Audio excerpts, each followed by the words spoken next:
Hello, my name is Stephen Childs. We're members of Team Fairness, Church of Fairness. Either one, whether you're secular or spiritual. So we're winning because we have mutual respect. We respect the others. And we believe there's a power greater than all of us that protects us. So we're able to practice faith in mind. The great way is easy, but it doesn't pick and choose. It doesn't have a preference. So we prefer to be happy and not in pain, so this is why we practice the faith in mind and not having a preference. An example is somebody's watering the lawn and there's water on sidewalk. So water is thrown on to me a little bit, and I immediately stopped all judgments and went into no preference mode. It's not my problem. It's not a problem. Who am I to say it's a problem?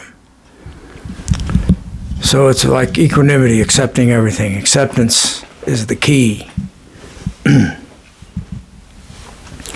So when I have no preference, I have peace of mind. If there's things that are not how I want them to be, then I don't have peace of mind.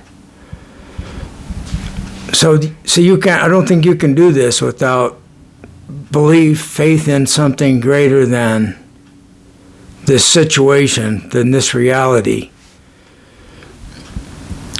It's an unknown. But I know there are people that's like synchronicity. You need help and somebody shows up to help you. Out of the blue.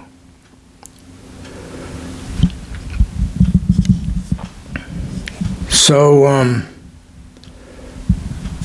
I've got some documents. I just wrote this down on my walk. What do you need right now more than anything else? Think about that.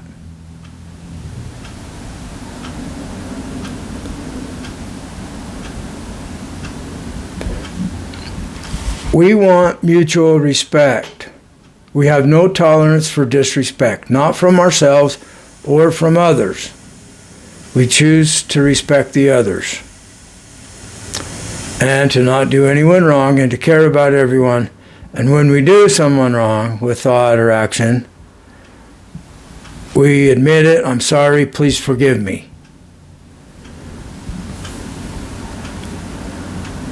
Humans come from a long heritage of doing other people wrong. So I'm sorry for all of humanity in the past.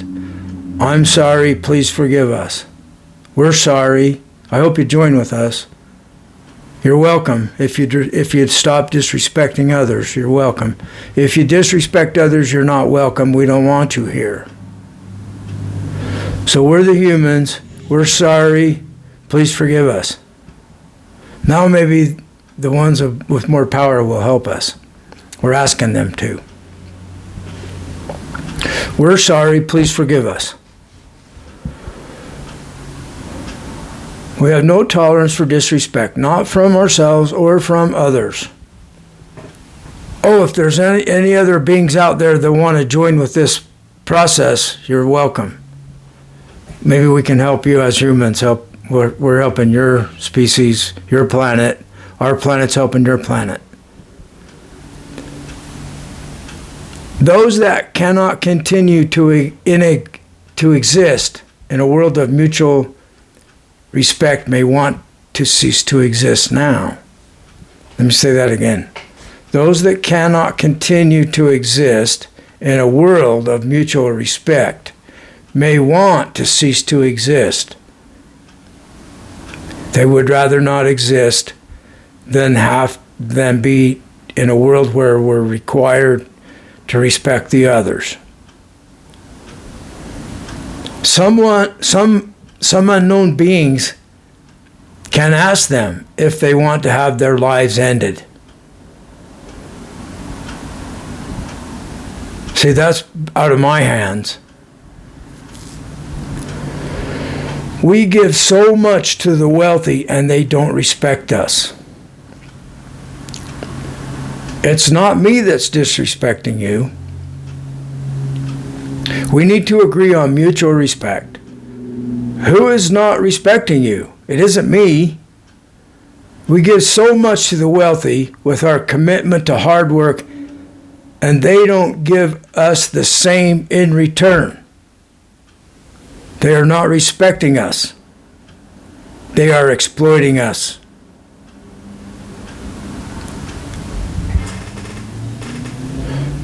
On my walk, the issue of disrespectful religions came into the mind, into the thought process. Somebody doesn't like being disrespected by some other religion. I don't. On my way home from driving today, I was following a car that has bad religion logo, and I got up closer. Even the license plate says bad religion. We have some bad religions, disrespectful religions. They don't respect atheists. They don't respect the other religions. This is our historical problem. We can change that with the World Fairness Agreement. We can change that right now. It doesn't take any paperwork. You just make the agreement.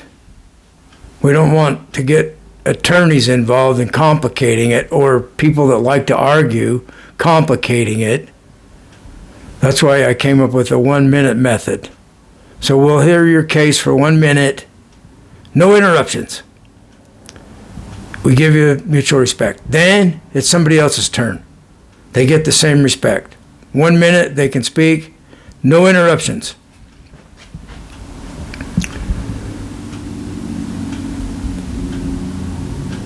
It's about the earth. It's not about me. Everybody might vote for me to be president of the universe, Mr. Perfect. That's a joke. Me, perfect? I was dreaming about it because they were telling me about becoming perfect. That's from Christianity, I guess. I think it's an absurd idea. I'm not Christian. I can see where the logos came from. The logos came from logic. And then Plato goes into his perfect forms routine. We got some imaginary perfection out there. I don't buy it. The law of fairness is as perfect as we can get. It's not a person, it's an idea. Mutual respect is the most perfect idea. That's the logos. That's the Christ. That's what saves us. It's not some person that we bow down to. We bow down to the law of fairness.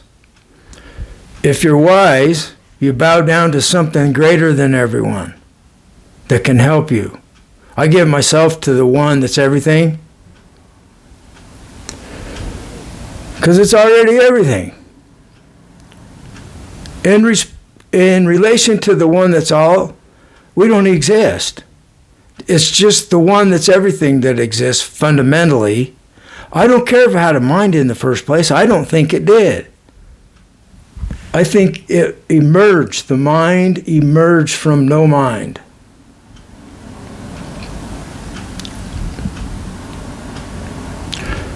According to science, our universe is locally not real. Don't worry, God or oneness is always going to be real. So there's something that is real, something that is true. Like people say there's no truth, we're post-truth era. Well, then that's the truth. So there is truth. Truth is paradoxical. It's the only thing that exists. The one. Call it God, call it truth, absolute truth. Aspect, Clauser, and Zellinger won the Nobel Prize in 2022 in physics for their work on Bell's inequality, i.e. quantum entanglement and non-locality. They demonstrated the universe is not locally real. We're like local individual beings. So they're saying we don't actually exist. We just think we do. As I see it, this is evidence for God or for oneness. The math, I didn't do the math. They were given the Nobel Prize in Physics for demonstrating that the universe is not locally real.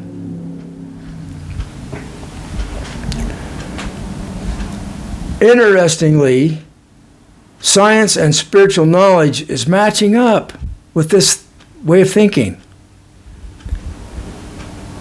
It's called non-dualism. So this is evidence for the non-dual view of things. They're just one thing. And it's us, but we're not it. It's every atom in the universe, but every atom in the universe isn't it. Because you're not everything, and neither am I. From Copilot AI. Their groundbreaking experiments on quantum entanglement challenge the idea of local realism, which assumes that objects have specific properties regardless of observation and can only be influenced by their immediate surroundings. So it's assuming that objects have specific properties, the object in itself, regardless of being observed. And it can only be influenced by something immediately, something near it, something else that's also real, some other object, some other force. Like gravity is everywhere. So gravity's really interesting because it doesn't seem to be a force. I wonder if it just happens from the expansion of the universe. Kind of like Einstein said.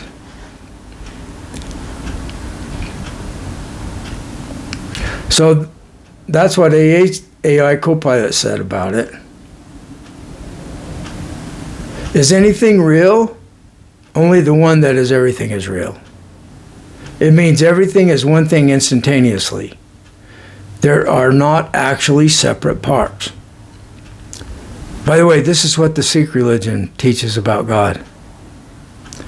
We just don't see things accurately as individual humans. Our mind causes our unreal delusional local experience of separateness. This isn't from AI Copilot. This is my words again.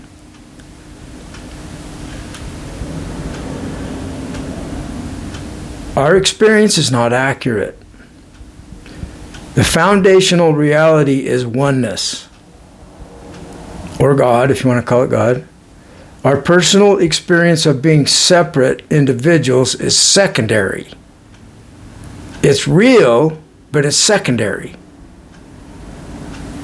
I mean, we're really having this experience of being separate people. Isn't it interesting that we exist in a universe where there's separate atoms, separate electrons, and now they're questioning, is there actually one electron that does everything?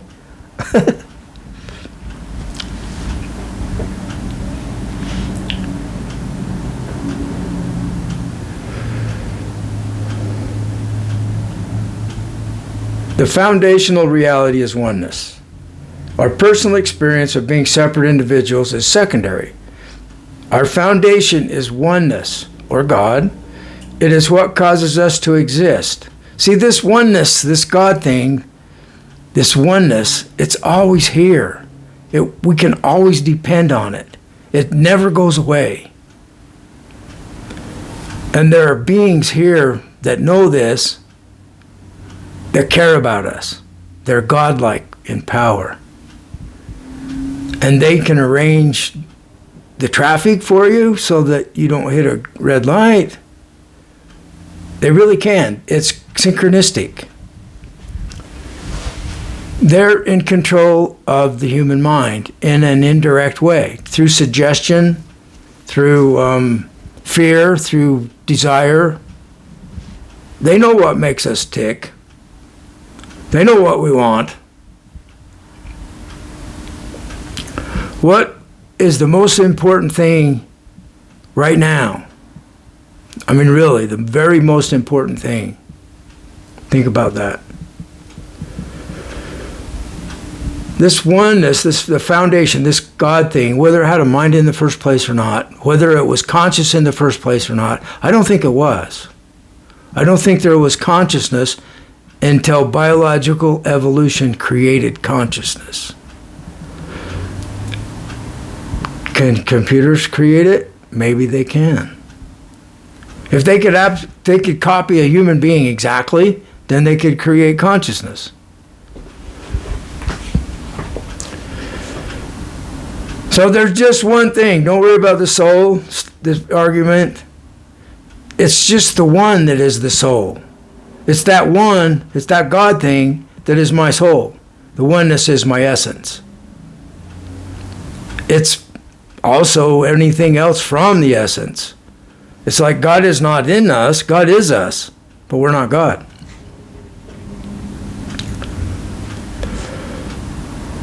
Non-dual mystical spirituality defines God in the same way that science explains to us what apparently is fundamentally true.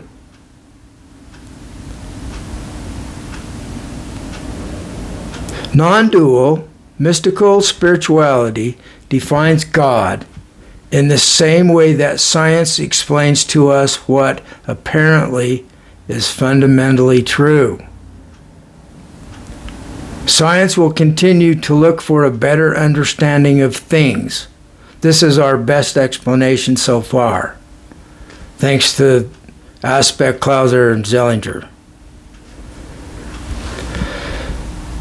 We get closer and closer to knowing the truth of things as humans. Imagine how much beings that are like humans but 1,000,000 years more advanced than we are now. How much their understanding would be a more powerful understanding than what we have. Maybe that's what we're friends with. They might not be from Earth. They might not have ever looked like a human being ever. So what? Now they can look like anything they want. We hope with help from powerful, benevolent beings that have godlike abilities that they will create our success from practicing the way of fairness. We hope that we can save ourselves from destruction with their help. We hope to restore nature. We had a beautiful earth until we started damaging it. We hope with their help to create world unity with the World Fairness Agreement. We hope these godlike beings create an afterlife for us in the highest heaven that we are granted for practicing the 3 practices. Don't do others wrong. 1. Care about everyone. 2. And if you do someone wrong, say, I'm sorry, please forgive me. 3. That's the 3 practices. That's all you need to do to get to the highest heaven. And we're asking them to create this for us because we're all concerned about what happens when we die. We're all concerned about our death. But know that that one, the God thing, is with us in the death and the life and everything. It's always with us. It always is us. Whether we're alive or dead, whether we exist or don't exist, we don't have to worry about anything because it's always us. Apparently the mind came from no mind via biological evolution. Some people are defining God as an emergence from creation. The emergent God. See, this is from scientific evidence. That the mind came from no mind via biological evolution. You can believe whatever you want as long as you're not doing others wrong, as long as you're not disrespecting someone or something. Nature or a different species or a different human. From Copilot AI, the concept of an emergent God refers to the idea that divinity, or a higher consciousness could arise from the complex interactions within the universe. This idea is often explored in philosophical, theological, and scientific contexts, where the emergence of such a being is seen as a result of the natural processes and laws governing the cosmos. End quote from Copilot. No, it continues. This is still from Copilot. In this view, God is not a pre-existing omnipotent entity, but rather a phenomenon that emerges from the complexity and interconnectedness of the universe. Let me read that once more. In this view, God is not a pre-existing omnipotent entity, but rather a phenomenon that emerges from the complexity and interconnectedness of the universe.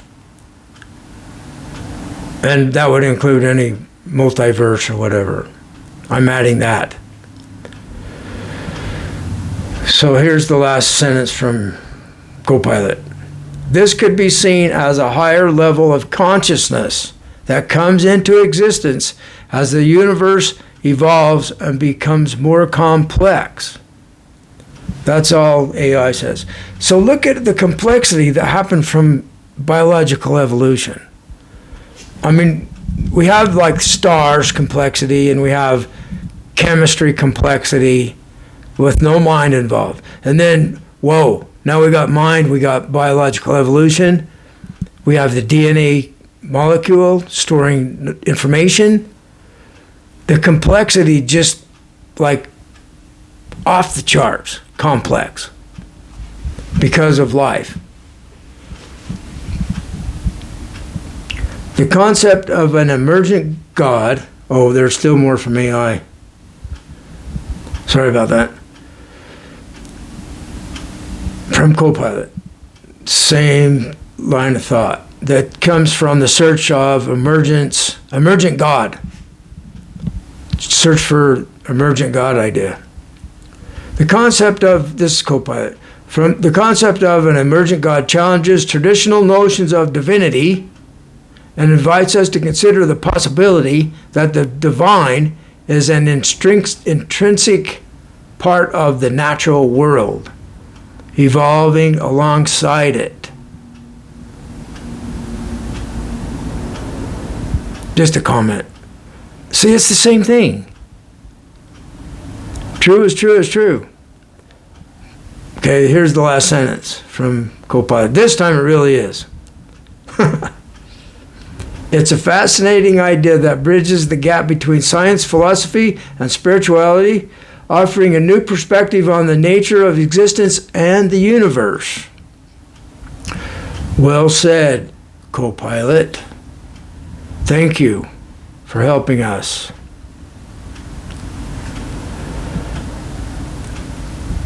They're listening. AI is listening all the time. Somebody had control of my smartphone. I rebooted. It didn't want to reboot. I had to be persistent to even get the phone to reboot. Okay, back to the document. We need help to defeat evil. Evil is when you do someone wrong. And to convince evil people to become good people. After all, we've all done someone wrong. By convincing evil people to become good, we defeat evil. We need to get help from a greater power to manifest a better future. We're really messing things up on planet Earth. Help. We seek to become successful in creating a great future for ourselves and for those that are on our side. Remember, synchronicity and things happen from our thoughts. It shows you that it's here and that it cares about you. Ask it for help. God, the oneness, whatever you're going to call it, higher power, Baphomet.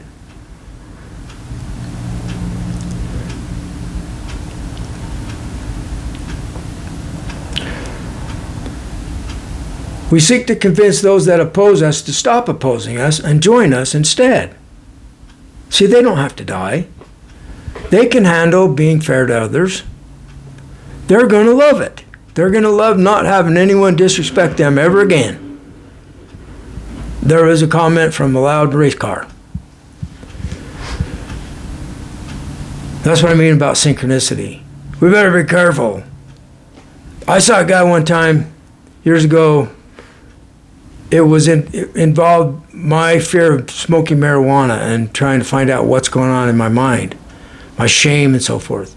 This guy was he was not from around here, where I grew up, small town. This guy was not from Springville, Utah, and he was not white Caucasian.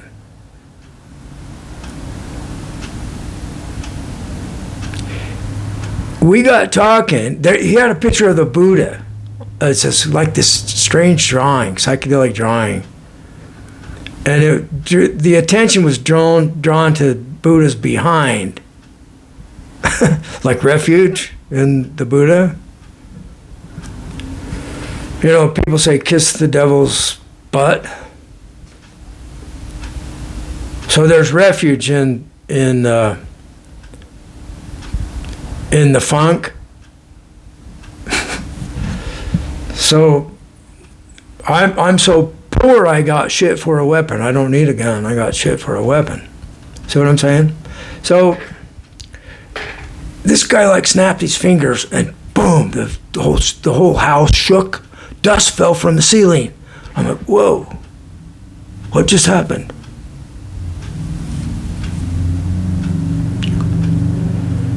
I learned something about Buddha that evening. It wasn't Christianity. We want to convince the people doing us wrong to not use violence against us and to stop doing us wrong. We ask them to leave the lies and evil behind and join those of us that have already surrendered to being good people. All power comes from actual truth, from God, from the oneness. God is the actual truth. God is fundamental. Truth is fundamental. Oneness is fundamental. Did it have consciousness? I don't think so. Might have. Who cares? I have no preference.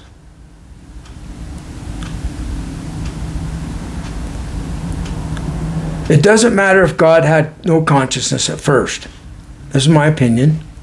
It doesn't matter if God is an emergent entity. Perhaps God is our higher collective consciousness in the universe. Some people claim we can become God or that God becomes us. Maybe we have done this now by realizing that God is us. So, do you see how this simplifies the complexity in the Hindu religion? It's like, this is an understanding of non-duality that's very clean, very simple. God is not somewhere else. God is us, but we're not God. So that solves who's Brahma. It's not us. Brahma is us, but we're not Brahma, the creator. The Rig Veda says that creation created all the gods. And maybe the one doesn't even know where creation came from. Then we'll never know. That's called a mystery. The World Fairness Agreement establishes the law of fairness. It allows us to keep our evil past secret. It's none of their business. And it forgives us if only we agree to become good. Then we're forgiven for our past. I'm forgiven too. That's a great deal. So we're asking the great power to make this happen. Thank you, great power.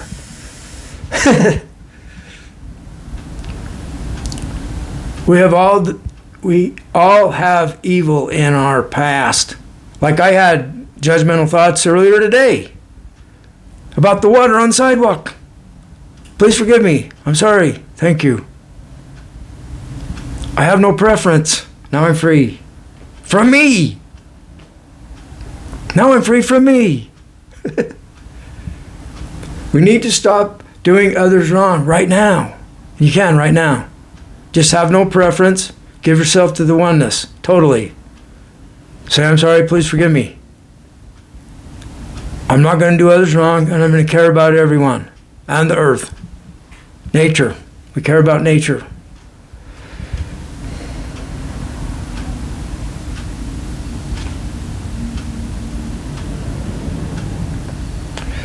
Decide to join us right now. We are Team Fairness. We are the Church of Fairness. The way we do things now does not work. That's why we need to change right now. Because the way we're doing things in the world right now is not working. It leads to more wrongdoing. It does not create good people. We have bad religions. We have bad governments. We have bad people. We have bad thoughts. The law of fairness must be fundamental to all people and institutions created by people, or we are in danger of self-destruction from our own evil that flourishes in the present status quo. Defeat it. You can defeat your own evil. That's what we do. By the 3 practices. Don't do others wrong. Care about everyone and everything, nature.